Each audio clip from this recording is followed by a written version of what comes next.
পঞ্চম অধ্যায়টা আমরা শুরু করব। তোমার সিলেবাসের এটা হলো শেষ অধ্যায় এবং এটা এই অধ্যায়টার নাম হলো অধ্যায়টার নাম কি চত্বর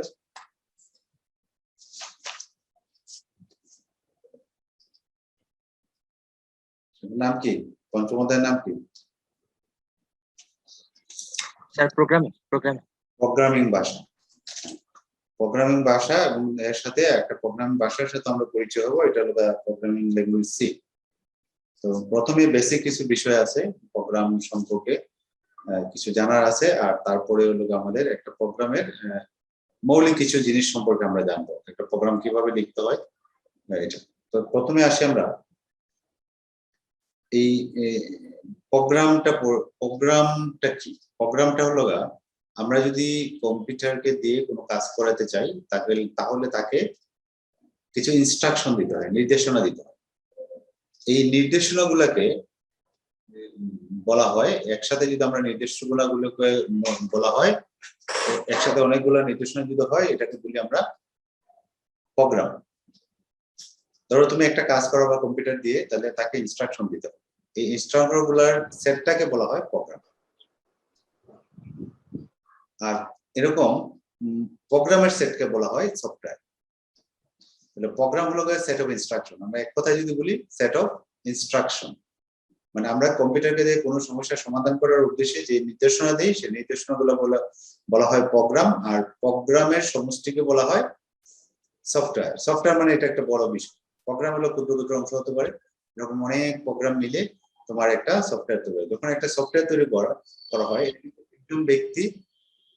একজন ব্যক্তি চট করে তৈরি করে না এটা একটা টিম মিলে কাজ করে। যখন একটা প্রোগ্রাম তৈরি করা হয় তখন একটা অত আইডিয়াটা একজনের কাছ থেকে আসলো যে এটা কাজ করবে কিন্তু এটা একটা টিম মিলে কাজ করে পুরো সফটওয়্যারটাকে যে মানে কোন উদ্দেশ্যে তৈরি করবে এটাকে আলাদা আলাদা পোরশন করা ভাগ করা ক্ষুদ্র ক্ষুদ্র ভাগ এক একজন এক একটা কাজ করে পরে এটাকে অ্যাকুমুলেট করা হয় একসাথে করে এটাকে প্রোগ্রাম বা সফটওয়্যার আমরা যে সফটওয়্যারগুলো ব্যবহার করি সফটওয়্যারগুলো তৈরি হয়।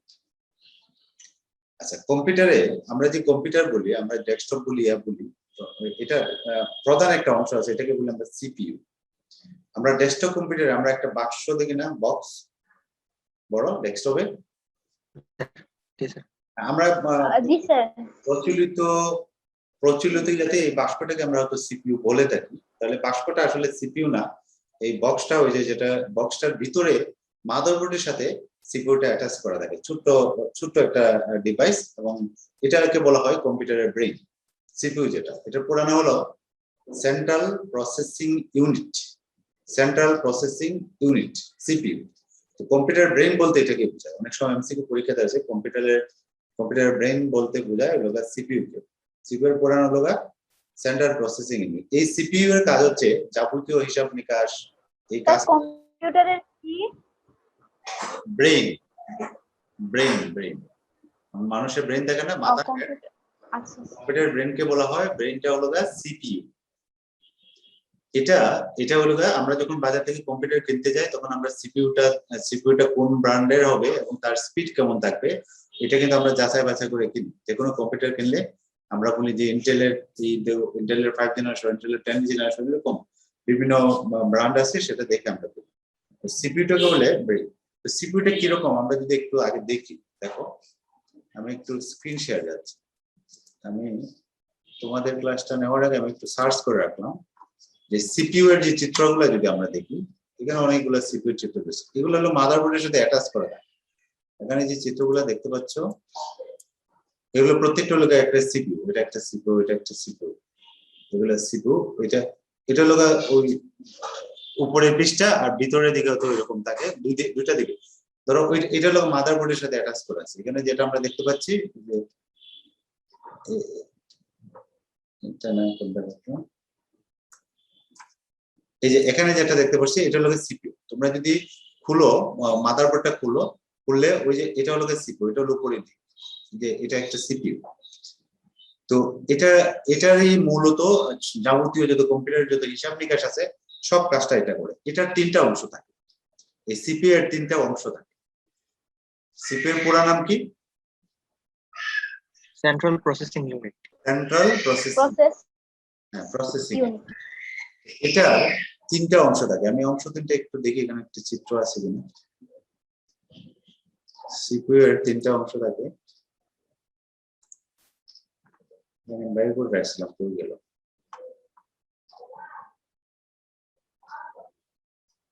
একটাকে বলে আমরা অ্যারিথমেটিক লজিক ইউনিট, মানে যেটা বলে গাণিতিক, আর একটা বলে কন্ট্রোল ইউনিট, আর একটা হলো মেমোরি ইউনিট। এই তিনটা পার্টস থাকে, তিনটা অংশ থাকে। পার্ট মানে এটা কই গেল।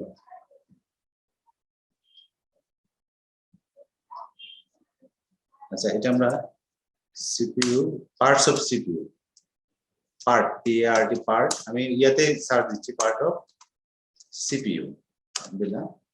সিপিইউর অংশগুলো কি কি? এই যে এই চিত্রটা আমরা যদি দেখি, এই চিত্রটা আমরা এটা বুঝতে পারবো ক্লিয়ার। এই চিত্রটা দেখো, এখানে যে চিত্রটা আছে, এই চিত্রটা যদি আমরা দেখি,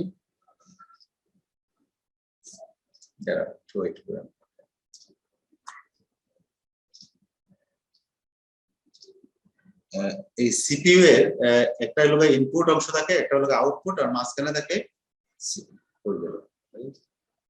এই যে এটা, এই চিত্রটা যদি আমরা একটু দেখি, ইনপুট ইউনিট আর একটা সিপিইউ আর আউটপুট ইউনিট। তার মানে ইনপুটে এটা যায়, এখানে তিনটা অংশ থাকে এই সিপিইউ। দেখো, একটা হলো এএলইউ, এএলইউ মানে অ্যারিথমেটিক লজিক ইউনিট, অ্যারিথমেটিক, এ দিয়ে হলো অ্যারিথমেটিক, এটা হলো লজিক ইউনিট, সকল গাণিতিক কাজ করে। কন্ট্রোল ইউনিট আর আরেকটা হলো মেমোরি ইউনিট। এই তিনটা মিলে হলো এই অংশটা হলো সিপিইউ।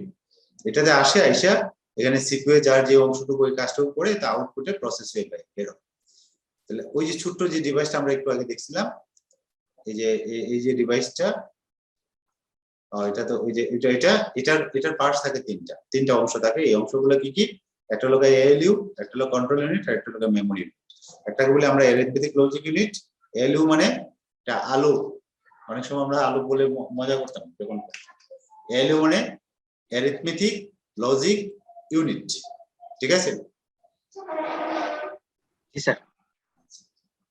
এই তিনটা অংশের মধ্যে একটা অংশ হলো মেমোরি। মেমোরিতে যত আমরা কাজ করি, যত অপারেশন করি, অ্যারিথমেটিক লজিক ইউনিট কি ওই যে হিসাব নিকাশের কাজ করা হয়, যোগ বিয়োগ গুণ ভাগ যত ধরনের অপারেশন আছে সব অপারেশন এটাতে করা হয়। এই অপারেশন গুলা ডেটা করার পরে ডাটা যে সংরক্ষণের প্রয়োজন হয় সেটা কাজ করে কি মেমোরি ইউনিট। মেমোরি ইউনিটে গিয়ে এটা ডাটাটা ইয়া হয়, সংরক্ষিত হয়, সেভ হয়, যেটাকে আমরা সেভ করি। এই মেমোরিটাকে আবার দুইটা ভাগে ভাগ করা হয়। একটাকে বলি আমরা ভোলাটাইল, একটা হলো নন ভোলাটাইল, আর একটা হলো ভোলাটাইল। নন ভোলাটাইলকে বলি আমরা স্থায়ী মেমোরি, আর ভোলাটাইলকে বলি অস্থায়ী মেমোরি। অস্থায়ী এবং স্থায়ী, এখন এই জিনিসটা একটু আমরা খেয়াল করি। অনেকটা সময় একটা এমসিকিউ থাকে, আমরা এটাতে অনেক সময় পেজ থাকে র্যাম, রম, এগুলো নাম শুনছি না আমরা। র্যাম তোমরা তো পড়ে আসছো, কম্পিউটার নিচের ক্লাসে পড়ে আসছো। রম একটা মেমোরি, র্যামও একটা মেমোরি, কিন্তু দুইটা, একটা হলো ভোলাটাইল, একটা হলো নন ভোলাটাইল। এখন ভোলাটাইলটা হলো অস্থায়ী মেমোরি। আমরা যখন কোনো কাজ করি, কাজ করতে গিয়া কিছু মেমোরির দরকার পড়ে, এবং এটা কাজ শেষ হলে এই মেমোরি আমরা যদি কম্পিউটার অফ করে দিই, যে মেমোরিতে ডাটা থাকে না, এটা হলো তোমার ভোলাটাইল মেমোরি। আর যেটা পার্মানেন্টলি থেকে যায় সেটাকে বলি আমরা নন ভোলাটাইল, মানে এটা মুছে যায়। এটা কোনটা? এটা হলো আমরা যেটা ইয়ে করি, ওই যে আমরা যে হার্ড ডিস্কে রাখি, ঠিক আছে, হার্ড ডিস্ক রাখি, তারপরে আমরা আর কিসে রাখি? আমরা মেমোরিতে, সিডিতে রাখি, ডিভিডিতে রাখি।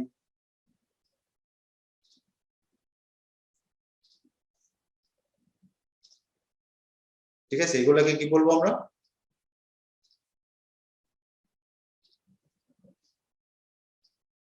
স্যার বুঝি না কি বলছেন। আমরা মেমোরি হলো দুই ধরনের, একটা হলো বলি আমরা অস্থায়ী, আর একটা হলো স্থায়ী, ঠিক আছে? জি স্যার। অস্থায়ী যেটা, এটাকে বলি আমরা ভোলাটাইল। ইংরেজি নামটা একটু কনফিউশন মনে হতে পারে। ভোলাটাইল মানে হলো স্যার, নন ভোলাটাইল মানে স্থায়ী, ঠিক আছে? ভোলাটাইল শব্দটা হলো অস্থায়ী, আর নন ভোলাটাইল হলো স্থায়ী। তোমার টেক্সট বইটা যদি একটু দেখো, বইটার 150 পৃষ্ঠাতে আছে এই টপিকসটা। কম্পিউটার মেমোরিকে দুই ভাগে ভাগ করা হয় সাধারণত, একটা হলো অস্থায়ী আর একটা হলো স্থায়ী। ইংরেজিতে বলে ভোলাটাইল ও নন ভোলাটাইল। যেসব মেমোরিতে কম্পিউটার বন্ধ করার পর ডাটা সংরক্ষিত থাকে তাকে বলা হয় স্থায়ী মেমোরি। কম্পিউটার বন্ধ করে দিলাম তারপরেও এটা মেমোরিতে থেকে গেল, এটা কি হতে পারে বলো তো? কম্পিউটার অফ করার পরে মেমোরিতে থেকে যায়। আচ্ছা, একটা জিনিস একটু খেয়াল করো, আমরা যখন কম্পিউটার অন করি, পাওয়ারটা সুইচ অন করি, তারপরে কি করে কম্পিউটারের তো মাদারবোর্ডে অথবা কম্পিউটারের বিভিন্ন অংশ থাকে, কম্পিউটার তো একটা না, এর অনেকগুলো পার্টস থাকে। ধরো একটু আগে আমরা দেখলাম সিপিইউ, তারপরে তোমার র্যাম, রম, পাওয়ার, ভিতরে অনেকগুলো অংশ থাকে, এজিপি কার্ড, তারপরে সাউন্ড কার্ড, এরকম বিভিন্ন জিনিস থাকে। যখন আমরা পাওয়ারটা অন করি, পাওয়ারটা অন করার সাথে সাথে এইগুলার সাথে পাওয়ার গুলা যায় এবং মানে সিপিইউ প্রথম জায়গায় যাইকে কি করে এদেরকে তোমার লোক জায়গায় তোলে। এরা তো পাওয়ার অফ থাকে মানে এরা কি ঘুমন্ত থাকে, সুপ্ত থাকে, তো তাদেরকে জায়গায় তোলে। তার মানে এখানে একটা ইনস্ট্রাকশন আছে, এই ইনস্ট্রাকশন গুলা থাকা হলো রোমের ভিতরে। তার মানে রোমের ভিতরে থাকে বলে পাওয়ারটা অন করার সাথে সাথে সেই ইনস্ট্রাকশন গুলা দিলে সবগুলা জাগ্রত হয়ে যায়। তারপরে আমরা কাজ করি, ধরো 20 সেকেন্ড, 30 সেকেন্ড বা 1 মিনিট পরে কম্পিউটার স্থির অবস্থায় আসে, এই স্থির অবস্থাটাকে বলে আমরা ডেস্কটপ, তারপরে আমরা কাজ করতে পারি। তাহলে এই যে তাকে জায়গায় তোলা, তার মানে এটাকে রেডি করা, কম্পিউটার চালু মানে সুইচ অন করার পরে চালু অবস্থা, এখানে যে কিছু ইনস্ট্রাকশন থাকে, এই ইনস্ট্রাকশন গুলা থাকে হলো তোমার রমে থাকে। তাহলে রমটা আমাদের কম্পিউটার অফ করলে কিন্তু এই রমের মেমোরিটা মুছে যায় না, এই জন্য রমটাকে বলা হয় স্থায়ী মেমোরি। ঠিক আছে, রমটাকে বলা হয় স্থায়ী মেমোরি। স্থায়ী মেমোরি। আর যেসব মেমোরি ডাটা কম্পিউটার বন্ধ করলে এই মেমোরি গুলা মানে থাকে না, চলে যায়, এটাকে বলে আমরা অস্থায়ী মেমোরি। এটা হলো র্যাম। আমরা অনেক সময় দেখবা দোকানে গেলে, অথবা আমরা মোবাইলে তো ব্যবহার করি, র্যাম ব্যবহার করি না, এখন স্মার্টফোন যেগুলো ব্যবহার করি জি স্যার। র্যাম ব্যবহার করি, জি স্যার। কারো 2 GB, কারো 4 GB, এরকম আমরা ব্যবহার করি। দেখবা র্যাম যেটা বেশি সেটার ওই যে কাজ করার তোমার এই ডিভাইসটা সহজে হ্যাং হবে না এবং কাজ করার গতি থাকবে বেশি, র্যাম যাতে বেশি। র্যামটা হলো অস্থায়ী মেমোরি। এটা কি তুমি যখন কোনো একটা কাজ করবা, এই কাজ করার জন্য তোমাকে সাপোর্ট দেওয়ার জন্য ওই যে র্যামে তথ্যগুলা থাকে তোমার কাছাকাছি এসে থাকে, তুমি যখন কোনো সার্চ করো ওখান থেকে সে চট করে নিয়ে নেয়, বেশি ঘুরে না। তো র্যাম বেশি থাকলে তার কাজ করার সক্ষমতা তার বেড়ে যায়। এই জন্য র্যাম বেশি থাকলে তুমি যত লোড নিবা না কেন, একসাথে অনেক মাল্টিপল যখন টাস্ক করো, অনেক আছে কম্পিউটার বলো মোবাইলে, যখন আমরা মাল্টিপল কাজ করতে পারি, তখন এটা আর হ্যাং হয় না। তার মানে র্যামে তার যাবতীয় যে জিনিসগুলা কাছাকাছি থাকে। তুমি এরকম একটা জিনিস করো, তুমি একটা কাজ করতেছো, তোমার কিছু জিনিস লাগবে, তো তোমার এক এক রুমে এক একটা আইটেম আছে। ধরো এক রুমে 4, 5টা 6টা রুমে তোমার কিছু জিনিস আছে, তুমি করতেছো এক রুমে, তো যখন যে আইটেমটা দরকার হয় তুমি ওই রুম থেকে যাও, গিয়ে নিয়ে আসো, আবার আরেকটা আইটেম দরকার হয় ওই রুম থেকে আসো, যাও নিয়ে আসো, এরকম আনলে তোমার সময় লাগে বেশি। যখন এগুলো র্যামে থাকে তাহলে এটা খুব প্রসেসের কাছে থাকে, তখন কি করে তোমার যে জিনিসটা কাজে লাগে একবার যখন লাগছে তখন সে এটা রমে রেখে দেবে, র্যামে রেখে দিবে। র্যামে দিলে তুমি ওইটা কি করবে, যখন তোমার এটা প্রয়োজন পড়বে তখন সে কি করে, সে আর ওই রুমে জানা ওই র্যামে থাকে, র্যাম থেকে সে দ্রুত নিয়ে নেয়, এখান থেকে নিয়ে, এই জন্য কাজ করার গতিটা বেড়ে যায়। এই জন্য র্যামটা হলো তোমার অস্থায়ী মেমোরি। এটা কি, এটা যখন কম্পিউটারটা একদম অফ করবা তখন এই মেমোরিটা থাকবে না, মানে ওইখানে কোনো কিছু থাকবে না, এটা আবার ফ্রেশ হয়ে যাবে। কিন্তু রমে যেটা থাকবে অথবা হার্ড ডিস্কে তুমি যখন কোনো কিছু রাখবা বা সিডি ডিভিডিতে যখন রাখবা তখন এটা হয়ে যাবে স্থায়ী মেমোরি। তাহলে স্থায়ী এবং অস্থায়ী দুইটা মেমোরিকে আমরা ক্লিয়ার। স্থায়ী মেমোরি, স্থায়ী হলো পার্মানেন্টলি কম্পিউটার অফ করলেও এর ডাটা মুছে যায় না, এটা হলো স্থায়ী মেমোরি। এটা কোনটা, এটা হলো রম, এটা হলো হার্ড ডিস্ক, এটা হলো ডিভিডি, আমরা যেটা বলি ডিভিডিতে আমরা তথ্যগুলো রাখি, এগুলো হলো স্থায়ী মেমোরি, এটাকে বলি আমরা স্থায়ী মেমোরি। আর অস্থায়ী মেমোরি কোনটা, যেটা হলো কম্পিউটার অফ করার সাথে সাথে সেগুলো হারিয়ে যায়, এগুলো ডাটা মুছে যায়, ডাটা মুছে যায়, এটাকে বলি আমরা অস্থায়ী মেমোরি। ঠিক আছে, তাহলে স্থায়ী মেমোরি আর অস্থায়ী মেমোরি আমরা যদি এটা দেখে দিই, ধরো স্থায়ী মেমোরিকে বলি আমরা ভোলাটাইল আর নন ভোলাটাইল মেমোরি।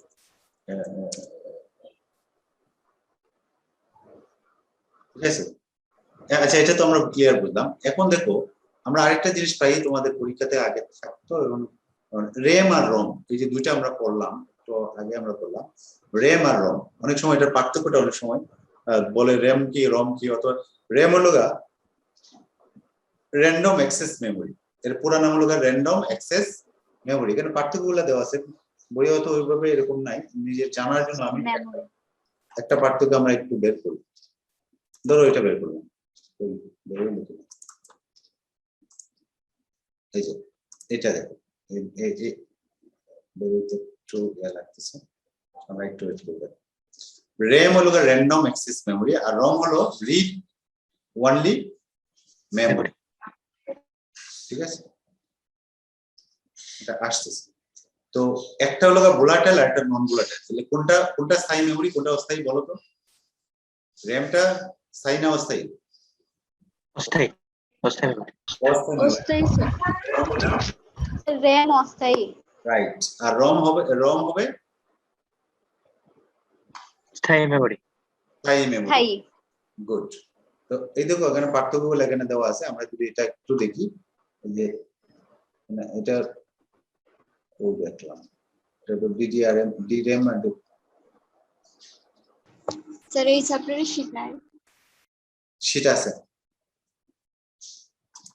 শীট আছে। আচ্ছা এখানে দেখে দ্য রমটা দেখো টেম্পোরারি স্টোরেজ, দেখো এখানে দেখা যাচ্ছে না, কিছু দেখা যাচ্ছে তো? এটা দিলে অন্য জায়গায় চলে যাচ্ছে, এই জন্য দেখছি। টেম্পোরারি মানে অস্থায়ী স্টোরেজ, আর রমটা হলো কি পার্মানেন্ট স্টোরেজ। আমরা লিখবো এটাকে অস্থায়ী মেমোরি, এটা স্থায়ী memory. Store in data in Mbps, দেখো র্যামে কি যে এমবিপিএস হিসেবে ডাটাটা স্টোর করে, আর রোমে হলো স্টোর ডাটা ইন গিগাবাইটের ইয়া করে।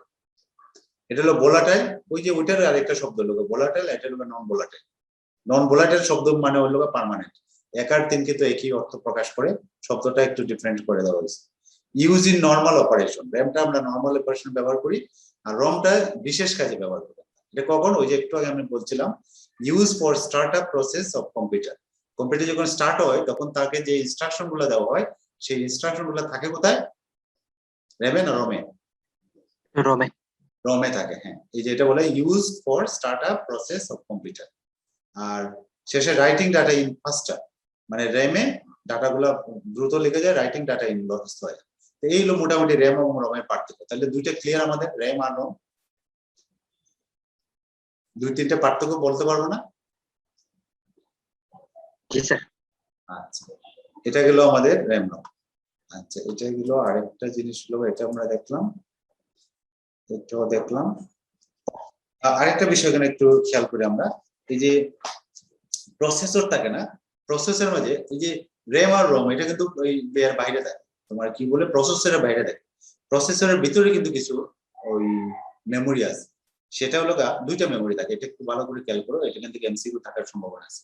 প্রসেসরের ভিতরেও দুইটা মেমোরি থাকে, একটা হলো রেজিস্টার আর একটা হলো ক্যাশ। আমরা অনেক সময় কম্পিউটার যখন স্লো হয়ে যায় অথবা মোবাইল, ক্যাশ ক্লিয়ার করি। তোমরা কি করো এটা? ক্যাশ করছো কখনো? Cash clear, cash. আচ্ছা আমি একটা এক্সাম্পল দিই তাহলে বুঝতে সুবিধা হবে। তুমি দেখবা, তুমি যদি স্মার্টফোন ব্যবহার করো, তুমি মনে করো ফেসবুক ব্যবহার করো, ফেসবুকের মূল যেই মানে অ্যাপসটা, এটা ধরো মনে হলো 150 এমবিপিএস অথবা 120 এমবিপিএস। তুমি যখন ডাউনলোড করো তখন তো এটা দেখায় না যে কত এমবিপিএস সফটওয়্যারটা? জি স্যার। দেখায় তো। তুমি ডাউনলোড করলে তুমি তত এমবিপিএস পাও, 100 থাকলে 100, 150 থাকলে 150।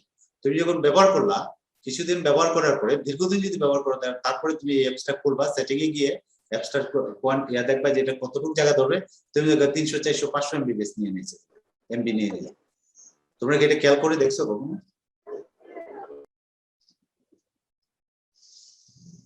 খেয়াল করে না হলে তুমি দেখতে পারো, মানে গুগল প্লে স্টোরে গিয়া তুমি একটা অ্যাপসটা দেখবা যে এটা কত, তুমি ডাউনলোড করা দরকার নাই, তোমার যে অ্যাপসটা আছে মানে ওখানে কত, আর তুমি যেটা কাজ করছো সেটা কত। তুমি যেটা কাজ তোমার মোবাইলে যেটা আছে দেখবা এটা অনেক বেশি, যদি দীর্ঘদিন ব্যবহার করে থাকো। সেক্ষেত্রে বেশি কেন, ওই যে ক্যাশে তোমার অনেকগুলা ডাটা, যেটা দরকার না, অনেক সময় ব্যবহার করছো কিন্তু তোমার এটা দরকার নাই, এই জিনিসগুলো এসে ভরে রয়েছে। তো এই জায়গাটা যদি ক্লিয়ার করো তাহলে তোমার এই অ্যাপসটা ভালোভাবে আরো কাজ করবে, আরো ফাস্টার হবে, তোমার মোবাইলটা আরো ফাস্টার হবে। এটা আমরা অনেক সময় মাঝে মাঝে 1 মাস 2 মাস পরে আমরা ক্লিয়ার করি। অনেক সময় আমরা ওই বিভিন্ন সফটওয়্যার ব্যবহার করি এগুলা ক্লিয়ার করার জন্য।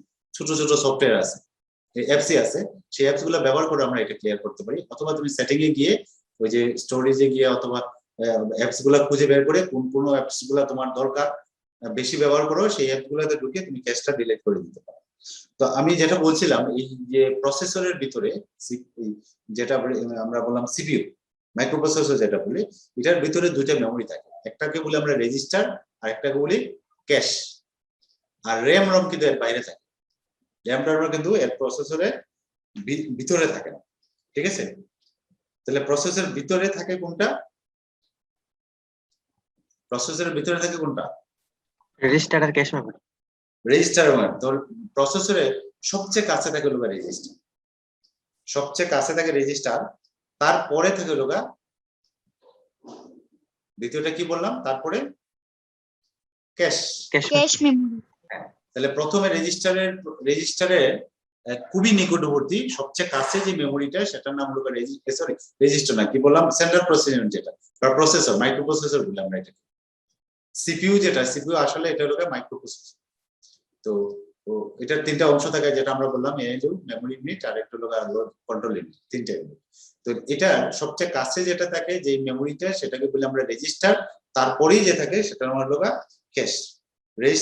রেজিস্টারের চেয়ে ক্যাশ মেমোরির আকার বড় থাকে, রেজিস্টারের আকারটা কম থাকে, মানে ক্যাশের আকারটা বড় থাকে, মানে বেশি তথ্য ধারণ করতে পারে। তবে ক্যাশের তবে গতি একটু কম। রেজিস্টার এবং ক্যাশ মেমোরি প্রসেসরের মধ্যেই যুক্ত থাকে, এটা আমরা আগে বললাম। তারপর এই রেজিস্টার ক্যাশের পরে তারপরে থাকে হলো র্যাম। র্যাম প্রসেসরের বাইরে মাদারবোর্ডের সাথে সংযুক্ত থাকে। তোমরা একটু যদি দেখো র্যাম যদি আমরা দেখি, আমরা যদি এখানে আমি একটু আমরা র্যামটা একটু সার্চ দিই, দেখো আমরা র্যাম যদি দেখতে চাই, দেখো আমি র্যাম দিলাম, আর এম র্যাম, আমরা ইমেজ, এই যে আমি ইমেজে সার্চ দিলাম, দেখো ইমেজে এই যে এইগুলা র্যাম, এগুলা তুমি সিপিইউ যদি করো এরকম র্যাম থাকবে। এই যে এই চিত্রটা দেখো, এই যে এটা হলো র্যাম, ঠিক আছে? এটা ধরো 512 অথবা 2 জিবি এরকম থাকে, আর কি 1 জিবি 2 জিবি 4 জিবি এরকম থাকে। তো এটা হলো র্যাম, এটা প্রসেসর, এটা হলো র্যাম। এই যে এগুলো হলো র্যাম, এটা দেখলে র্যাম বা রম দুইটা দেখতে কিন্তু এরকম। এগুলো থাকে কোথায়? মাদারবোর্ডের সাথে এটা অ্যাটাচ থাকে। র্যামটা থাকে হলো মাদারবোর্ডের সাথে অ্যাটাচ। আমি যদি একটা মাদারবোর্ড দেখে তোমাদের, MOTHER মাদার, BOARD মাদারবোর্ড দেখেন, বিভিন্ন কোম্পানির মাদারবোর্ড। আমরা যদি মাদারবোর্ড দেখি, এই যে মাদারবোর্ডে এই যে স্লট গুলা দেখা যায়, এটা দেখা যাচ্ছে কিনা, এটা দেখি একটু বড় করে। এই যে এখানে স্লট দেখা যায়, দেখো না, তিনটা স্লট আছে না এখানে। এই যে এটা হলো মাদারবোর্ড, এটা হলো প্রসেসর, এটা প্রসেসর, যেটা এটা এটা হলো এই যে স্লট গুলার সাথে সাথে আমরা দেখতে পাচ্ছি এখানে, ওই যেখানে কালো দেখতে পাচ্ছি, এইগুলাতে র্যাম রম গুলা বসানো থাকে। তুমি অনেক সময় আমরা ওই যে বাজার থেকে যখন কিনি, আমরা র্যামটা তো কমাই নিন, পরে অনেক সময় এটা ক্যাপাসিটি থাকলে আমরা এটা বাড়াই থাকি। মোবাইলের ক্ষেত্রে দেখবা তোমার যখন কিনো বলা থাকে এটা 4 জিবি র্যাম তোমার মাদারবোর্ডের সাথে দেওয়া আছে, তুমি চাইলে এটা 8 জিবি করতে পারো।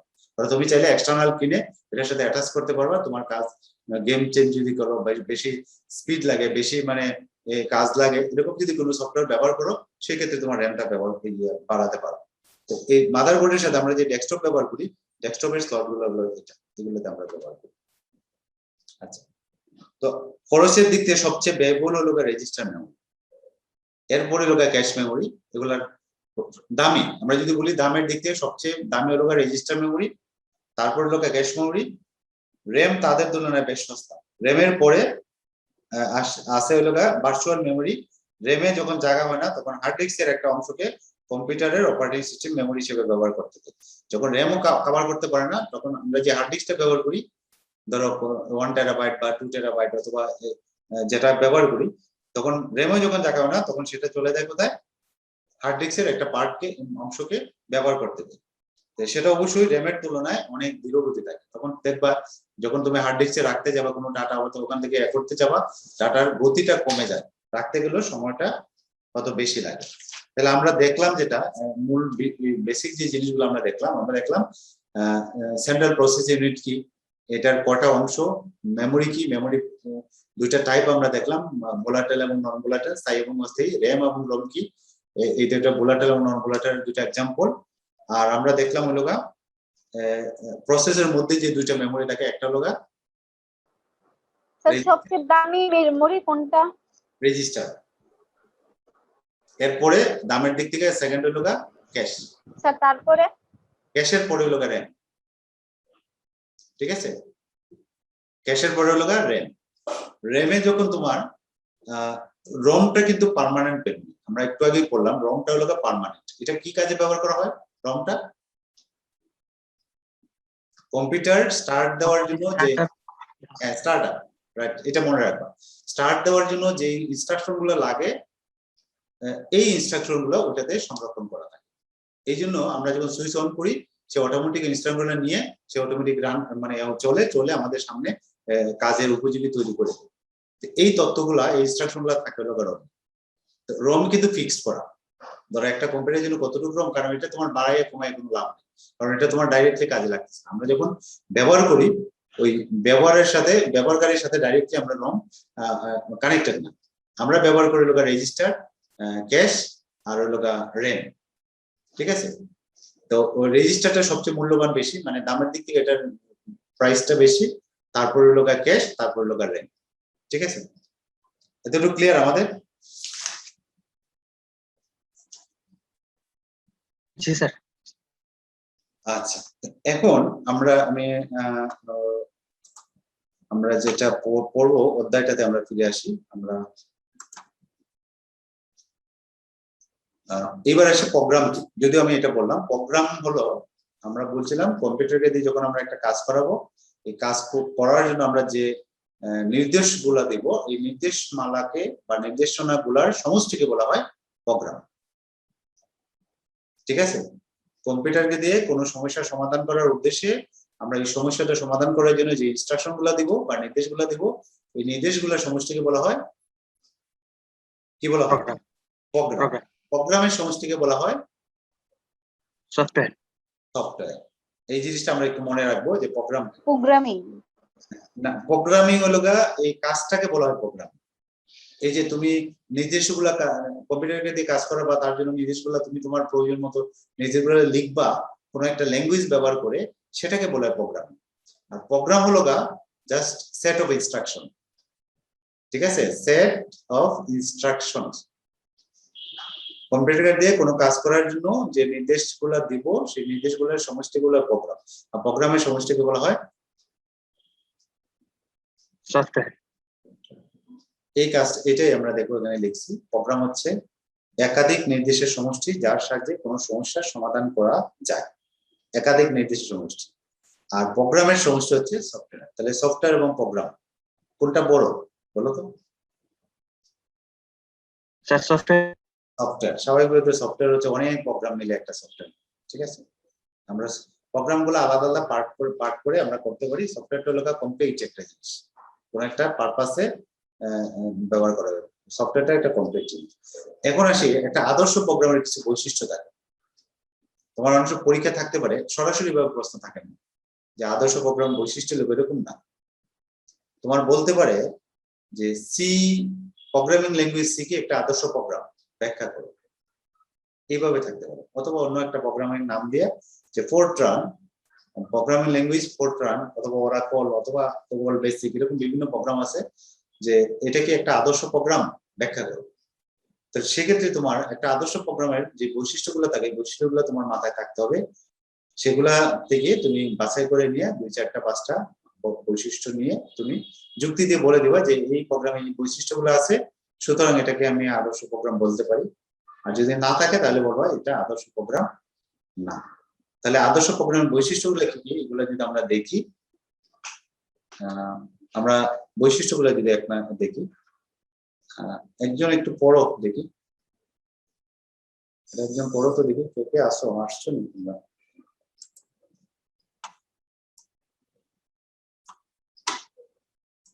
কেউ নাই পড়া? মাহিন? জি স্যার, পড়বো স্যার। পড়ো, এখানে পড়ো, প্রোগ্রামে আদর্শ 1 নাম্বার থেকে। Okay sir.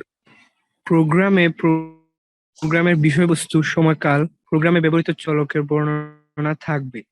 রাইট, প্রোগ্রামের কি নিয়ে আমরা কাজটা করব, এটা বিষয়বস্তুটা, টপিকসটা। সময়কাল, প্রোগ্রামে ব্যবহৃত চলক, আমরা যে চলকগুলো ব্যবহার করবো এগুলোর ব্যাখ্যা থাকতে হবে, বর্ণনা থাকতে হবে। গুড। নাম্বার 2টা বলো, 2টা আসছেন।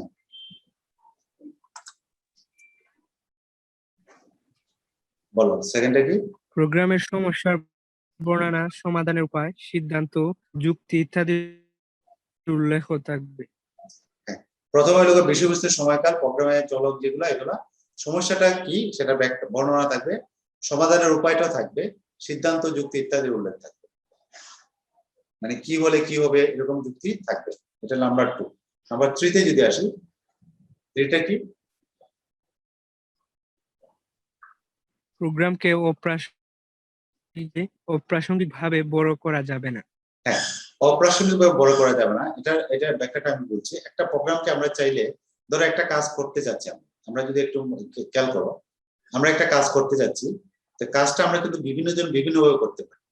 ধরো এখান থেকে তুমি কলেজে যাবা বাসা থেকে, তুমি চাইলে চৌধুরীবাজার ঘুরে এসে কলেজে আসতে পারো, তুমি চাইলে বাইপাস দিয়ে ঘুরে অন্য দিক দিয়ে আসতে পারো, তুমি চাইলে ডাইরেক্টলি শর্টকাট রাস্তায় যেতে পারো।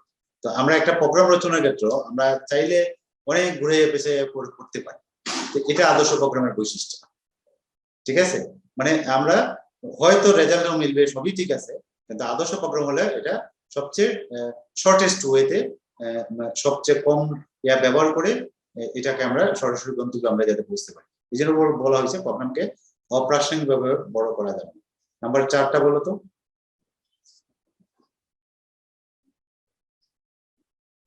এটা কি? সঠিক কাজ বা উদ্দেশ্যের জন্য সঠিক প্রোগ্রাম রচনা করা।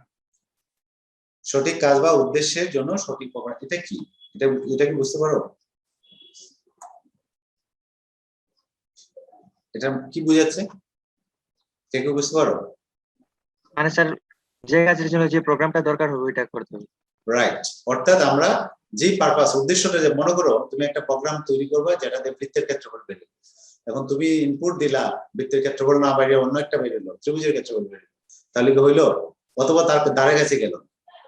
তার মানে আমার পারপাস যেটা, উদ্দেশ্যের সাথে আমার প্রোগ্রামটা ঠিক থাকতে হবে। ঠিক আছে, এটা এটা এটা বুঝাচ্ছি। আর 5 নাম্বার,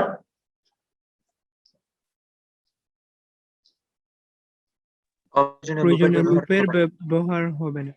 হ্যাঁ, এটা লুপ আমরা পড়বো। লুপটা মানে হলো গেমসে তোমরা অনেক সময় লুপ এটা পেয়ে থাকতে পারো। লুপ শব্দটা পাইছো, LOOP, লুপ। লুপ লুপ শব্দটা জি স্যার। পাইছো? লুপটা হলো অনেক তোমরা অনেকে গেমস খেলো, যে ড্রাইভিং টাইপিং এরকম, মানে তুমি যেখান থেকে স্টার্ট করছো সেখানে ঘুরে আবার যদি এখানে ফিরে আসো তাহলে একটা কমপ্লিট লুপ। সেটা যে কোনো রাস্তা হতে পারে। এটা কি বলি আমরা? লুপ। ঠিক আছে, প্রোগ্রামের ক্ষেত্রে ধরো আমি এক জায়গাতে স্টার্ট করলাম, ঘুরে আবার এখানে আসছি, তাহলে এটা হলো লুপ। অনেক সময় এই যে লুপ গুলো আমরা ইচ্ছা মানে অনর্থক ব্যবহার করি, দরকার নাই, ব্যবহার না করলেও তো হইতো, অথবা এটাকে করা হইতো। অপ্রয়োজনীয় লুপ ব্যবহার করবো, কিন্তু প্রয়োজন স্যার আমরা এটা ব্যবহার করবো, এটা বলছি। আমরা লুপ পড়বো। আচ্ছা, 6 নাম্বারটা একটু পড়ো তো, সৃষ্টি করো। প্রোগ্রাম শুরুর আগে প্রোগ্রামটি কোন কাজের জন্য ব্যবহার হবে এর জন্য প্রয়োজনীয় চলক, ধ্রুবক প্রভৃতি নির্ধারণ করতে হবে। এগুলো ঠিক করে দিতে হবে। প্রোগ্রামটা করার আগেই আমরা কিসের জন্য আমরা এটা করব, এর জন্য কি কি চলক লাগবে, ধ্রুবক যদি লাগে, এগুলো আমরা ঠিক করে নিতে হবে। ঠিক আছে, এরপরটা করো। প্রোগ্রামে অ্যালগরিদম ও ফ্লোচার্টের ব্যবহার করা যাতে ধাপগুলো বুঝতে সুবিধা হয়। আচ্ছা, এখানে আমরা দুইটা টার্ম পাইছি, আমরা দুইটা নতুন শব্দ পাইছি। দেখো, অ্যালগরিদম আর ফ্লোচার্ট, আর একটু আগে আমরা পাইছি লুপ। এগুলো প্রোগ্রামিং এ ব্যবহার করে, এই শব্দগুলো আমরা পরে ব্যাখ্যা করবো। অ্যালগরিদম নিয়ে আমরা কথা বলবো, কারণ এটা গুরুত্বপূর্ণ একটা বিষয়। ফ্লোচার্ট এটাও আরেকটা বিষয়, যেটা প্রোগ্রাম তৈরির আগে এগুলা তৈরি করতে হবে। প্রোগ্রাম করার আগে এগুলা দিয়ে আমরা প্রোগ্রামটা কিরকম হবে তার একটা পরিকল্পনা করতে হয়। এই পরিকল্পনা হলো এটা অ্যালগরিদম এবং ফ্লোচার্ট দিয়ে আমরা এই কাজটা কিভাবে করব তার একটা অ্যালগরিদম তৈরি করে এবং ফ্লোচার্ট তৈরি। এটা আমরা পরে ব্যাখ্যা করবো, আমি এখানে আসতেছি না। আচ্ছা, পরে আসছে। এরপরে 8 নাম্বার, অপারেটিং সিস্টেম নির্ভরশীলতা কমিয়ে আনতে হবে। আচ্ছা, এটা কি কেউ ব্যাখ্যা করতে পারবে? এটা কি আসলে বোঝাচ্ছে? কেউ যদি বলো একটু। অপারেটিং সিস্টেম নির্ভরশীলতা কমিয়ে আনতে হবে।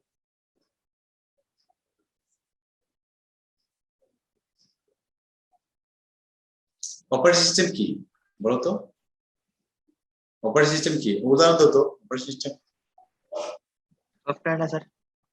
সফটওয়্যার তো অবশ্যই, সফটওয়্যার একটা অপারেটিং সিস্টেম, এটা একটা সফটওয়্যার। আর আমরা যে বিভিন্ন ধরনের কম্পিউটারের মূল প্রোগ্রাম সিস্টেমটা একটা অপারেটিং সিস্টেম। কম্পিউটার চলার জন্য, কম্পিউটার যার উপরে চলে, যেমন আমরা মোবাইলে অ্যান্ড্রয়েড অপারেটিং সিস্টেম ব্যবহার করি না, বেশিরভাগই তো অ্যান্ড্রয়েড ব্যবহার করি। অ্যান্ড্রয়েড ব্যবহার করি না আমরা কম্পিউটারে, আমাদের দেশে বেশিরভাগই ব্যবহার করি আমরা উইন্ডোজ ব্যবহার করি। উইন্ডোজে বিভিন্ন ভার্সন আছে, এখন উইন্ডোজ 12, উইন্ডোজ 16, উইন্ডোজ 20 এরকম বিভিন্ন ভার্সন আছে। এছাড়াও যে লিনাক্স আছে, অ্যাপলের আছে, এরকম বিভিন্ন অপারেটিং সিস্টেম আছে বা মোবাইলে যেটা আছে। তো এই কথাটার অর্থ হলো আমরা, অর্থাৎ আগেকার দিনে যখন কম্পিউটারের শুরুর দিকে যখন একটা প্রোগ্রাম তৈরি করা হতো, তখন সেই প্রোগ্রামটা শুধুমাত্র যে কম্পিউটারে তৈরি করতো এই কম্পিউটারে রান করতো, অন্য কম্পিউটার নিয়ে এটা চলতো।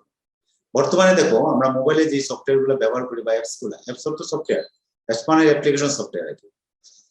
অ্যাপসটা আসলে সংক্ষিপ্তভাবে আমরা এর জন্য এটা মূলত আসলে এটা একটা অ্যাপ্লিকেশন সফটওয়্যার, আমরা সংক্ষিপ্তভাবে অ্যাপস বলি। তো আমরা যখন প্লে স্টোর থেকে অ্যাপস ডাউনলোড করি, দেখো আমরা কি করি, মোবাইলে ঢুকে প্লে স্টোরে গিয়ে আমরা অ্যাপসটা ডাউনলোড করি, তা আমরা ব্যবহার করি, খুব ইজিলি আমরা ব্যবহার করতে পারি। কিন্তু আগে কম্পিউটারের শুরুর দিকে ডেভেলপমেন্টে যখন হয় তখন এরকম ছিল না। তখন কি, ধরো মেইনফ্রেম কম্পিউটারের জন্য বা কোনো একটা মডেলের জন্য একটা সফটওয়্যার তৈরি করলো, এটা শুধু ওই মেশিনটাই চলে, মানে মেশিন ডিপেন্ডেন্ট, ঠিক আছে। এরপরে আসছে মেশিনটা ডিপেন্ডেন্ট, মানে ওই মেশিনে যে সফটওয়্যারটা চলে সেই সফটওয়্যার উপরে ডিপেন্ডেন্ট, অন্য সফটওয়্যার এটা চলবে। ধরো এটা উইন্ডোজ যদি 10-এ চলে, লিনাক্সে চলবে না, লিনাক্স চলে ইয়াতে চলবে না, অন্য একটা অ্যান্ড্রয়েডে চলবে না। তা আমরা এটা বলছি যে প্রোগ্রামটা যতটা সম্ভব মানে সবগুলাতে যাতে চলতে পারে, রান করে, সেটা করতে হবে। এটা হলো এটাকে জেনারেলাইজ করতে হবে, সব অপারেটিং সিস্টেমে যাতে সাপোর্ট করে। যদিও এটা একটু টাফ, কিন্তু এটাই বলা আছে যে একটা আদর্শ প্রোগ্রামের বৈশিষ্ট্য হবে এটা ম্যাক্সিমাম অপারেটিং সিস্টেম যাতে রান করে। বুঝতে পারছি এটা? জি স্যার। তার মানে অপারেটিং সিস্টেম নির্ভর হতে পারে, সে যাতে সবার সাথে মিশে চলতে পারে, বুঝছো?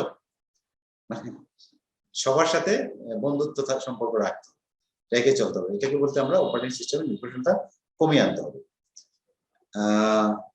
আর 9 নাম্বার, এটা পড়ে তো সৃষ্টি। প্রোগ্রামকে নেটওয়ার্ক সম্বলিত পরিবেশে কাজ করার উপযোগী করতে হবে। এটা হলো বর্তমান সময়ের, এটা মানে নেটওয়ার্ক। অনেক সময় আমরা ওই যে একটা কম্পিউটার না করে আমরা কি নেটওয়ার্কে ব্যবহার করি, নেটওয়ার্ক সেটা হলো আমরা যে ইন্টারনেট ব্যবহার করি, এটা কিন্তু একটা নেটওয়ার্ক। অথবা আমরা ওই যে ল্যান ম্যান ওয়ান যেগুলো আমরা পড়ে আসছি এগুলো। আচ্ছা, আমরা যেটা বলছিলাম, প্রোগ্রামকে নেটওয়ার্ক সম্বলিত পরিবেশে কাজ করার উপযোগী করতে হবে। প্রোগ্রামটা নেটওয়ার্কে যাতে কাজ করে সেটাও থাকতে হবে, এটা একটা বৈশিষ্ট্য। আর এই ছিল মোটামুটি আমার প্রোগ্রামিং এর আদর্শ প্রোগ্রামের বৈশিষ্ট্য, ঠিক আছে। এটা কি একটু খেয়াল রাখতে পারবো? সবগুলো মনে না রাখি, কমপক্ষে 4-5টা যাতে আমরা মনে রাখতে পারি, ঠিক আছে? পারবো না? জি স্যার। এবার আসি প্রোগ্রামের ভাষা কি। প্রোগ্রামের ভাষা কত প্রকারের কি কি, আসলে এই প্রশ্নটা ওইভাবে কখনো আসে না, থাকবেও না। বিভিন্ন ভাষা তো এরকম, এই প্রশ্নটা করছি তোমার বোঝার সুবিধার জন্য, এভাবে এটা থাকবে না। আমরা প্রশ্নটা যেভাবে লিখছি এভাবে এখন প্রশ্ন আসে না পরীক্ষাতে, তোমরা তো জানোই, তাই না? ইনডাইরেক্ট লাগবে, ভাষাটা ডিফারেন্ট ওয়েতে দিই। প্রথমে আসে প্রোগ্রামের ভাষা কি। তো আগের মতোই আমরা যে ইনস্ট্রাকশন গুলো লিখবো, এটা তো কম্পিউটার বুঝতে হবে। তো কম্পিউটার বোঝার উপযোগী যে ভাষাটা, সেটা হলো প্রোগ্রামিং ভাষা। আমরা যদি সংজ্ঞাটা একটু দেখি,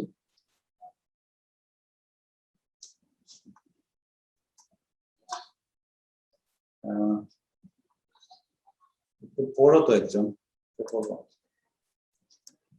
ঋতু পড়ো। তামান্না কই দেখি না, জানি জানি না স্যার, তামান্না কই আছে। আচ্ছা, পড়ো। কোনো সমস্যার সমাধান কম্পিউটার দিয়ে করার জন্য প্রোগ্রাম রচনায় কম্পিউটারের বোধগম্য ভাষাই হচ্ছে প্রোগ্রামিং ভাষা। প্রোগ্রামিং ভাষা 5টি স্তরে ভাগ করা যায়। নিম্ন স্তরের ভাষা, লো লেভেল ল্যাঙ্গুয়েজ, মধ্যম স্তরের ভাষা, মিড লেভেল ল্যাঙ্গুয়েজ, উচ্চ স্তরের ভাষা, হাই লেভেল ল্যাঙ্গুয়েজ, চতুর্থ প্রজন্মের ভাষা, ফোর্থ জেনারেশন ল্যাঙ্গুয়েজ, পঞ্চম প্রজন্মের ভাষা, ফিফথ জেনারেশন ল্যাঙ্গুয়েজ। গুড, ঠিক আছে। তো আমরা প্রোগ্রামিং ভাষা বলতে বোঝায় কম্পিউটারের বোধগম্য ভাষা। কোনো কাজ কম্পিউটারে করার জন্য তাকে সে যাতে বুঝতে পারে, মেশিন যাতে বুঝতে পারে যে তুমি কি করতে যাচ্ছ, সে বোঝার জন্য যে ভাষাটা, কম্পিউটারের বোধগম্য যে ভাষাটা কোনো কাজ করার জন্য, সেটাকে বলে আমরা প্রোগ্রামিং ভাষা। এটাকে 5টা লেভেলে ভাগ করা হয়, 5টা স্তরে ভাগ করা হয়। এটা low level, mid level, high level, fourth generation আর ফিফথ জেনারেশন। প্রথমটা আসছে আমরা নিম্ন স্তরের ভাষা। নিম্ন স্তরের ভাষাগুলো কম্পিউটার যেটা সরাসরি বুঝতে পারে, সরাসরি যেটা বুঝতে পারে এটাকে বলে লো লেভেল ল্যাঙ্গুয়েজ। প্রাথমিক পর্যায়ে যখন কম্পিউটার তৈরি করা হয় তখন এই মেশিন ল্যাঙ্গুয়েজটা ব্যবহার করা হয়। বর্তমানেও এটা ব্যবহার করা হয় একটু না। ওই যে কম্পিউটারের মেশিন ভাষাটা, ওই যে তোমার হলো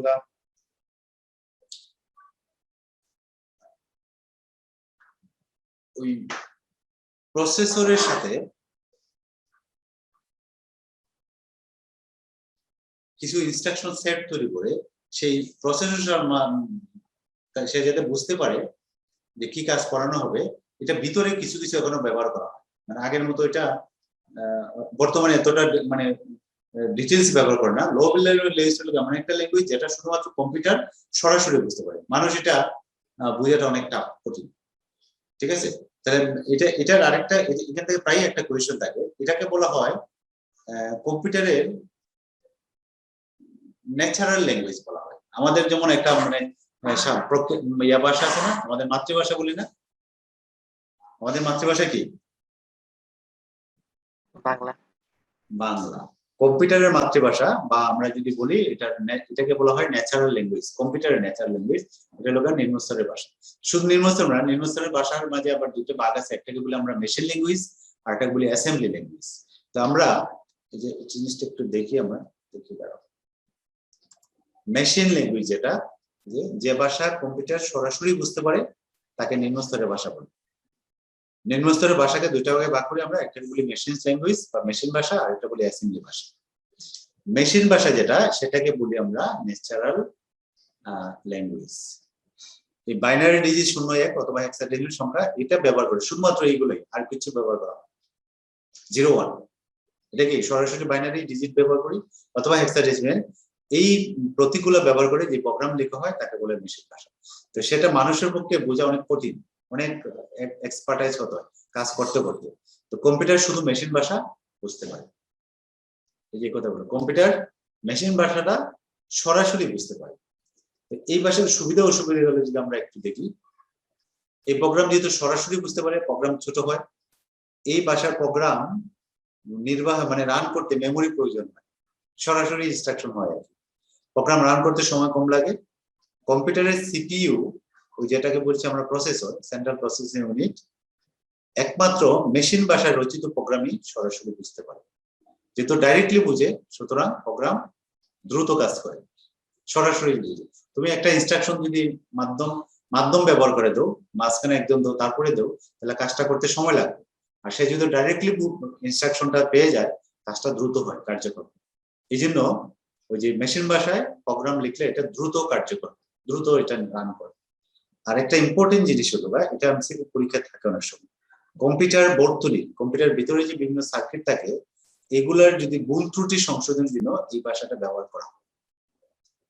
মানে কোথাও কোনো একটা যে কোন সার্কিটে ভুল আছে কিনা, কোনো মানে ত্রুটি আছে কিনা, সেটা চেক করার জন্য এই মেশিন ভাষাটা ব্যবহার করা। অনেক সময় পরীক্ষাতে থাকে যে কম্পিউটার সার্কিটের ভুল ত্রুটি সংশোধনের জন্য ব্যবহার করা হয় নিচের কোনটি, মেশিন ভাষা, তারপরে দিল ধরো অ্যাসেম্বলি ল্যাঙ্গুয়েজ, তারপরে দিল মিড লেভেল ল্যাঙ্গুয়েজের মাঝে একটা দিল, উচ্চ স্তরের ভাষার ক্ষেত্রে দিল ফোরট্রান, পাইথন, এরকম 4-5টা অপশন দিয়ে দিতে পারে, 4টা অপশন। এটা আমরা অবশ্যই খেয়াল রাখবো, কম্পিউটার বর্তনীর ভুল ত্রুটি সংশোধনের জন্য কোন ভাষা ব্যবহার করা হয়? মেশিন ভাষা। মেশিন ভাষা। এটা মেমোরিতে আমরা মনে রাখবো। এগুলো হলো তার সুবিধা। তো সুবিধা যেমন আছে, তার অসুবিধা আছে। অসুবিধাগুলো যদি আমরা দেখি, অসুবিধা আমরা নিশ্চয়ই গ্যাস করতে পারতেছি। বলো তো, একটা দুইটা অসুবিধা আমরা পারবো কিনা, এটার কি অসুবিধা হতে পারে? কি অসুবিধা বলো, বলতে পারো? স্যার অনেক জটিল। জটিল, মানুষের বোধগম্য না, মানুষ এটা কাজ করতে অনেকটা, হ্যাঁ ঠিকই বলছো, এটা মানুষের বোধগম্য না, এটা মেশিন ভাষা সরাসরি বুঝতে পারে, কিন্তু মানুষের পক্ষে এটা আসলে কাজ করা অনেক জটিল, কঠিন। এটা ঠিকই বলছো, এই যে এই কথাটা বলছো, এই ভাষায় প্রোগ্রাম লেখা অত্যন্ত সময় সাপেক্ষ এবং কষ্টকর। কেন? ওই যে কোনটা জিরো, কোন জায়গাতে ওয়ান, কোথায় কি হবে সেটা বের করা এক্সপার্ট না হলে এটা করা সম্ভব না। এটাই বলছে এই ভাষায় প্রোগ্রাম লিখতে হলে দক্ষ প্রোগ্রামারের দরকার। আরেকটা অসুবিধা হলো না, এই ভাষা মেশিনের উপর নির্ভরশীল। এই কথার অর্থ এখন ক্লিয়ার? মেশিনের উপর নির্ভরশীল, আমরা একটু আগে আমরা এটাকে ব্যাখ্যা করছিলাম।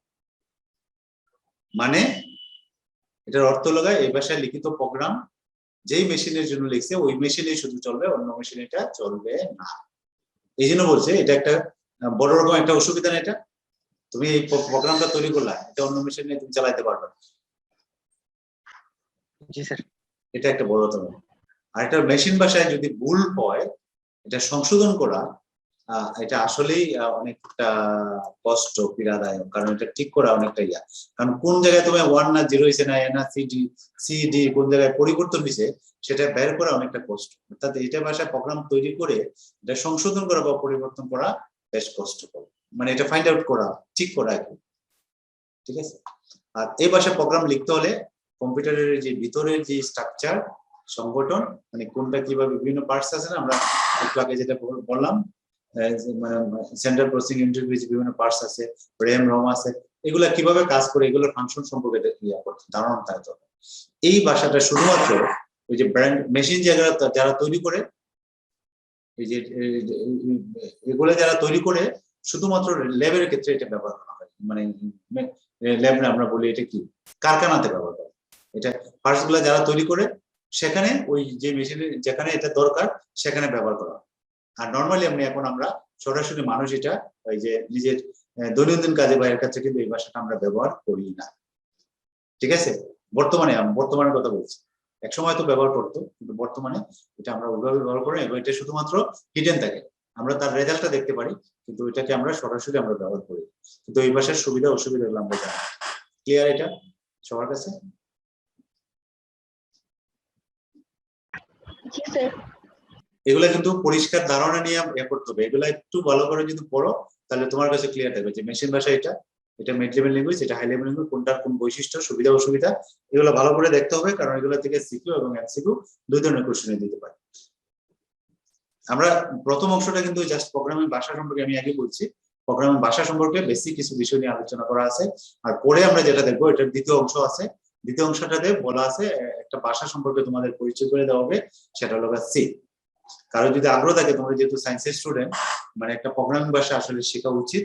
সেটা আচ্ছা যেটা আমরা এটা পড়বো সেটা দিয়ে তুমি শুরু করতে পারো। আর আরেকটা বিষয় হলো প্রোগ্রামিং ভাষার মৌলিক যে বিষয়গুলো এগুলো কিন্তু একই সব প্রোগ্রামিং ভাষা। তুমি দেখো তুমি যে ম্যাথমেটিক্স যে জিনিসগুলো শিখছো, যোগ বিগুণ বা যে অপারেশন গুলো শিখছো, সেগুলো তো সব ক্ষেত্রে যাও, যখন যেখানে যাও এগুলো সব ক্ষেত্রে একই না? ঠিক প্রোগ্রামের ক্ষেত্রেও তুমি যত অপারেশন, তোমার যদি বেসিকটা স্ট্রং থাকে, এটা থাকে, তুমি একটা প্রোগ্রাম যদি শিখো অন্য প্রোগ্রামটা শেখা তোমার জন্য ইজি এবং সহজ মনে হবে। তুমি ফরট্রান শিখছো অথবা সি শিখছো, তুমি অন্য একটা প্রোগ্রাম তুমি জানতে হবে যে এই কাজটা করার জন্য ওই ভাষায় কি ল্যাঙ্গুয়েজটা কি। ধরো এক জায়গায় তো ব্যবহার করছে প্লাস ছিল, এক জায়গায় তো প্লাস ব্যবহার না করে পি ব্যবহার করছে, অথবা পিএল ইউএস ব্যবহার করছে, অথবা অন্য কিছু ব্যবহার করছে কোনো একটা কাজ করার জন্য। জাস্ট আমি এমনি বললাম, কোনো একটা কাজের জন্য এক এক ভাষায় হয়তো এক এক রকম এক একটা জিনিস ব্যবহার করছে। সেক্ষেত্রে তোমাকে জানতে হবে যে এই কাজটা করার জন্য যে কোন ভাষায় কি ব্যবহার করা হয়েছে। সুতরাং একটা ভাষা যদি তুমি ভালো করে বেসিক জিনিসটা জানো, অন্য ভাষাগুলো তোমার কাছে সহজ মনে হবে এবং দ্রুত শিখতে পারবে। তো আমরা বেসিকটা শিখবো, কারণ এখন প্রোগ্রামিং তোমরা হয়তো জানো আমাদের দেশে তো ওইভাবে শুরু হয় নাই। উন্নত বিশ্বে কিন্তু প্রোগ্রামিংটা প্রাইমারি থেকে খেলার চলে তাদেরকে শেখায়, প্রাইমারি এডুকেশনে ঢুকাই দিয়েছে। ওই যে কোডিংটা, এটা কোড বলে আর কি, কোডিং বলে ওই টুকটা কাজ করা, যোগ করা, গুণ করা, এটা তো তুমি একটু খেয়াল করে দেখো, আমরা এখন ক্যালকুলেটরের উপর এত ডিপেন্ডেন্ট হয়েছি। ছোট একটা যোগ আমি যদি তুমি 20 আর 60 যোগ করো, তুমি মানে ক্যালকুলেটর চাপ দাও, ক্যালকুলেটরের সামনে থাকলে মোবাইল বের। কারণ হলো আমাদের তোমরা অভ্যস্ত হয়ে গেছো, আমরা হয়তো একটু আগে তো আসছি, আমরা হয়তো মাথায় একটু চিন্তা করি, কিন্তু এটা হয়ে যাচ্ছে, কিন্তু আস্তে আস্তে কিন্তু মেশিনের উপর আমরা আরো ডিপেন্ডেন্ট হয়ে যাবো, কারণ আস্তে আস্তে জগৎটাই তো এরকম হচ্ছে। দেখো এখন আমরা মোবাইল ছাড়া চিন্তা করতে পারি না একটা দিন। আগে এক সময় মোবাইল যখন ছিল না, মানুষ চলছে না, এক সময় একটা আসবে, তোমার চারপাশে যত ডিভাইস আছে না, টিভি, ফ্যান, লাইট, সবগুলো তোমার ডিভাইসের সাথে কানেক্টেড হয়ে যাবে। তুমি তখন ওইটাগুলো উঠে গিয়ে সুইচ অফ, এটা তো আর চলে আসছে। আইওটি তোমরা পড়ছো না? IoT, G sir. IoT, internet of things. হ্যাঁ, তো ওইটা দেখো, তো এতটা ডিভাইসে দেখো, এগুলো সবগুলো চলবে হলো প্রোগ্রাম। সুতরাং প্রোগ্রামটা তোমার মানে এটা, তুমি সায়েন্সের স্টুডেন্ট হয়ে কোনো একটা প্রোগ্রাম অবশ্যই তোমাকে শেখা উচিত। এটা পাঠ্যপুস্তকে নিয়ে আসছে তোমাকে এটার সাথে পরিচয় করে দেওয়ার জন্য, কিন্তু তোমার নিজের জন্য পরবর্তী যে সময় আসতেছে সেই সময় টিকে থাকার জন্য তোমাকে কোনো একটা প্রোগ্রাম অবশ্যই শিখে রাখা উচিত। কারণ পরবর্তী যে সময় আসতেছে এগুলোর ভ্যালু থাকবে, কিন্তু আস্তে আস্তে কিন্তু থাকবে, এগুলো কখনো যাবে না। আর তুমি যখন একটা বিষয়ে স্কিল পেয়ে যাবা, তখন তোমার এই স্কিলটা কিন্তু শুধুমাত্র একটা গণ্ডির ভিতরে থাকবে না, এটা তুমি হয়ে যাবে ইন্টারন্যাশনাল। এই স্কিলটা তোমার যে কোনো জায়গায় যাও, যে পরিবেশে যাও, তোমার যেখানে প্রয়োজন সেখানে কিন্তু এটা প্রয়োগ করতে পারো, যে স্কিলটা তুমি অর্জন করো। এই জন্য আমার রিকোয়েস্ট থাকবে, তোমরা আগ্রহ নিয়ে অ্যাটলিস্ট সি প্রোগ্রামিংটা ভালো করে দেখো। পরবর্তী যখন তুমি ইউনিভার্সিটি যাবা, এতে যাবে, তোমার নিজের প্রয়োজনে দেখবা। বই টনে গেলে তো তোমাকে এগুলো শিখতে হবে, তুমি যেই এতেই থাকো না কেন, যে ফ্যাকাল্টি থাকো না কেন, বা ইঞ্জিনিয়ারিং যদি পড়ো, মাস্ট তোমাকে এটা করতে হবে। তাহলে আগ থেকে তুমি একটু হাতে করে নিলে অসুবিধা কি, সেটা একটু, এটা এই বিষয়টা একটু মাথায় রাখতে। আচ্ছা, আমরা যেটা দেখতেছিলাম, আমরা লোক মেশিন ভাষা, মেশিন ভাষা নিয়ে আমরা কথা বলছিলাম, এর সুবিধা অসুবিধাগুলো আমরা দেখি। এবার আসি আমরা মেশিন ভাষা, আরেকটা মেশিন ভাষা না, নিম্ন স্তরের ভাষা আরেকটা স্তর আছে, সেটাকে বলি আমরা অ্যাসেম্বলি ভাষা। এটা একটু খেয়াল করো, অ্যাসেম্বলি মেশিনটা হলো শুধুমাত্র 0-1 অথবা হেক্সাডেসিমাল কোড আমরা ব্যবহার করি। আর অ্যাসেম্বলি ভাষা যেটা, সেটা হলো মেশিন ভাষার কিঞ্চিত একটু কিঞ্চিত না, বেশ অসুবিধা আছে। তার মাঝে কিছুটা অসুবিধা দূর করে অ্যাসেম্বলি ভাষাটা তৈরি করেছে। কোন অসুবিধাটা? ধরো আমি একটা এক্সাম্পল দিই, তাহলে বুঝতে একটু সুবিধা হবে। আমি এই ল্যাঙ্গুয়েজটা আমি পড়ে আসতেছি, আমি বোর্ডে যাচ্ছি, একটা বোর্ড নিলাম, ওটা আছে, এটা দিয়ে আমরা শেষ করবো, অসুবিধা নেই, 5 মিনিটে আমি শেষ করবো, একটা মিনিট, 2 মিনিট। আরে এটা শো করছে। ধরো আমরা মেশিন ভাষায় যখন ব্যবহার করি, সব জিনিস তাকে প্রকাশ করতে হয় কি দিয়ে? মেশিন ভাষায় কি দিয়ে প্রকাশ করতে বলো তো? 0-1। তুমি যোগ, বিয়োগ, গুণ, ভাগ যাই করো না কেন, সবকিছু তাকে বুঝাইতে হবে 0-1 দিয়ে, এছাড়া সে আর কোনো কিছু বুঝে না, তাই তো? এছাড়া আর কিছু বুঝে না, শুধুমাত্র 0-1 বুঝে। এখন এই 0-1টা উইথড্র করে, 0-1টা উইথড্র করে আমার স্ক্রিনটা আসতে এত দেরি লাগতেছে কেন?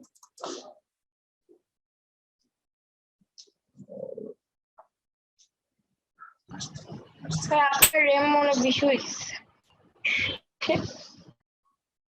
কি আমরা এই যে গত ক্লাসটা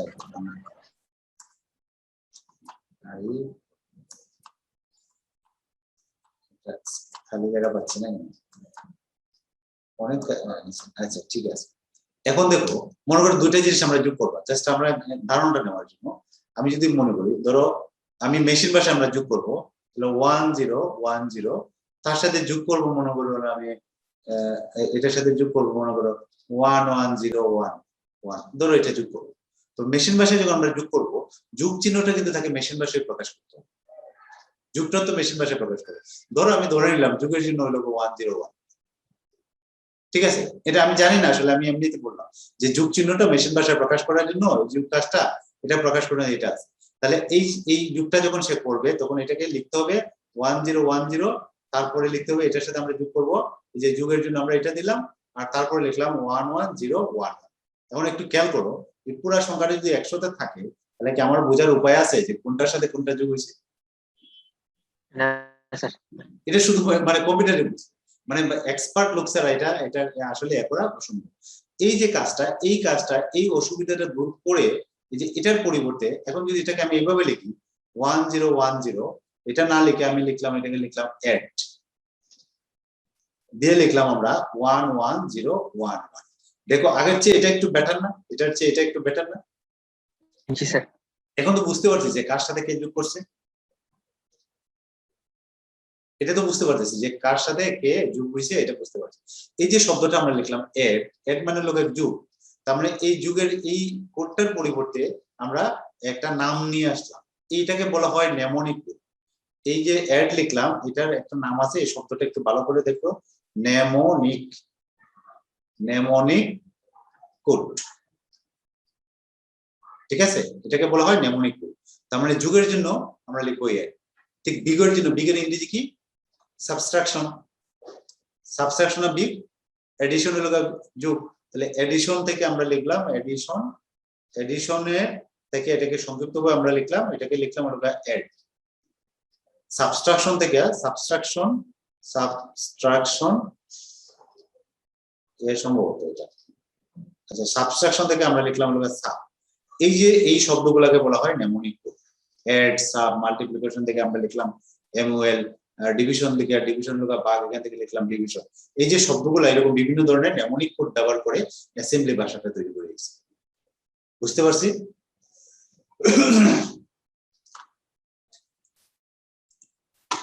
এটা কি বুঝতে পারছেন? এখন এই জায়গাটা আমরা একটু দেখি, দেখো এই কথা, এটাই আমি এখানে বলা আছে যে দ্বিতীয় প্রজন্মের কম্পিউটারে অ্যাসেম্বলি ভাষা ব্যবহৃত হয়। মেশিন ভাষার অসুবিধা দূর করে অ্যাসেম্বলি ভাষার সৃষ্টি হয়েছে। এই ভাষা লেখার জন্য নেমোনিক কোড ব্যবহার করা হয়। তাহলে নেমোনিক কোড বিষয়টা বুঝছি? নেমোনিক কোডটা কি? বিভিন্ন অপারেশন এগুলোর থেকে, নাম থেকে একটা কোড তৈরি করেছে, এই জন্য নেমোনিক বলা হয়, নাম থেকে আসছে, যা প্রোগ্রামার ব্যবহারকারী সবার জন্য সহজ করতে। আমরা এটা দেখে আমরা বুঝতে পারি যে এটা কি আসলে। যেমন যোগ করার জন্য আমরা এড, বিয়োগ করার জন্য সাব, অথবা গুণ করার জন্য মাল্টিপ্লিকেশন থেকে এমইউএল, ভাগ করার জন্য এরকম ডিভ, অথবা অ্যাবসলিউট ভ্যালু বের করার জন্য এবিএস, এরকম আমরা ব্যবহার করি। তো এগুলোকে বলা হয় নেমোনিক কোড। দেখো তো এতটুকু আমরা বুঝতে পারছি কিনা আজকে?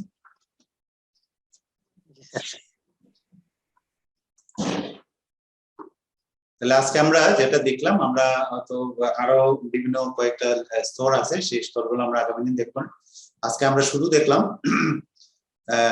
লো লেভেল ল্যাঙ্গুয়েজ, এটা দুইটা, একটা হলো মেশিন ল্যাঙ্গুয়েজ আর একটা হলো অ্যাসেম্বলি ল্যাঙ্গুয়েজ। মেশিনটা কম্পিউটার সরাসরি বুঝতে পারে, এটা একটা হলো সুবিধা, এটা দ্রুত কার্যকর হয়, রান করতে সময় কম লাগে, এগুলো হলো তার সুবিধা। অসুবিধা কি? এগুলা হলো অনেকটা কষ্টসাধ্য, ক্লান্তিকর, একঘেয়েমি, মানে একঘেয়েমি লাগবে এটা। এটা আরেকটা অসুবিধা হলো, গুরুত্বপূর্ণ হলো মেশিন ডিপেন্ডেন্ট। এটা ব্যবহার করার কোথায় একটু একটু বলো তো কেউ জন, আমরা এটা কোথায় ব্যবহার করি আমরা মেশিন ভাষাটা বর্তমানে? কেউ বলতে পারবা? কলকারখানায়। না, কলকারখানায় মেশিন ভাষাটা যখন তৈরি করে তখন এটার ভিতরে দেওয়া হয়, মানে কলকারখানা কোন জায়গাতে, মানে ডিভাইসটা কোন জায়গাতে ব্যবহার করা? কম্পিউটার বর্তনীর ভুল ত্রুটি সংশোধনের ক্ষেত্রে কিন্তু এটা আমরা ব্যবহার করি। আর ভিতরে যে ইনস্ট্রাকশন গুলো দেওয়া থাকে সেটা হয়তো ওইভাবে দেওয়া থাকে। কম্পিউটার বর্তনীর যদি ত্রুটি থাকে সেগুলা করা কঠিন, কিন্তু এই ক্ষেত্রে আমরা এটা ব্যবহার করি, ঠিক আছে? আর এটা আরেকটা অসুবিধা হলো গুরুত্বপূর্ণ, এটা হলো মেশিন ডিপেন্ডেন্ট। যে মেশিনের জন্য এটা তৈরি, শুধুমাত্র এই মেশিনই চলে, অন্য মেশিন এটা চলে না। সুবিধা অসুবিধা একটু আমরা ভালোভাবে দেখবো, আমরা আগামী দিন বাকি স্তরগুলো আমরা দেখবো, ঠিক আছে? আজকে রেখে দিই আমরা এখানে। শনিবারে রেকর্ড ক্লাসটা দিবেন? শনিবারে আসসালামু রেকর্ড আলাইকুম। ক্লাসটা শনিবারে রেকর্ড দিছি তো না? এটা না দেয়নি? কোন বিষয়, কোন বিষয় ছিল টপিকটা? স্যার আইসিটি স্যার, ওই যে আইসিটি, আগের গতকাল স্যার। জি স্যার আইসিটি। ও হ্যাঁ আইসিটি, ঠিক আছে। আইসিটি রেকর্ড ক্লাসটা আমি চেক করব, চেক করে একটু দিই। আচ্ছা আজকে দিতে পারবো না, টায়ার্ড বেশি, আসছি আর আচ্ছা আচ্ছা। ওকে, তাহলে আল্লাহ। আসসালামু আলাইকুম স্যার।